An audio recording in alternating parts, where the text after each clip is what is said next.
হরে কৃষ্ণ। তো এসে গেলাম পরপর পঞ্চদশ অধ্যায়ে পুরুষোত্তম যোগ। তো এই অধ্যায়ে পুরুষোত্তম যোগ সম্পর্কে বর্ণনা করা হয়েছে। তো ভগবান কৃষ্ণ বৃক্ষের কথা বর্ণনা করেছেন, একটা চার শাখা প্রশাখা নিচের দিকে, মূল উপরের দিকে।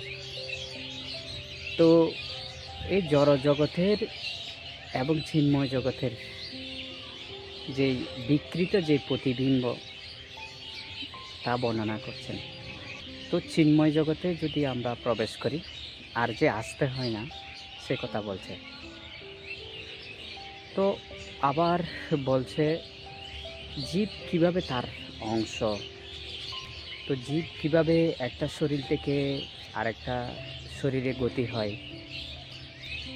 তো ভগবান সবার হৃদয়ে বিরাজমান, তার থেকে স্মরণ স্মৃতি বিস্তৃতি জ্ঞান বিস্তার হয়।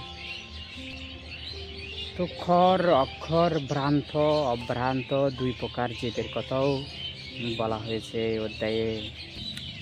তো কৃষ্ণ এই বলতে চাইছেন যে আমি এই দুইজনের অতীত, এই দুইজনের চেয়ে আমি আলাদা।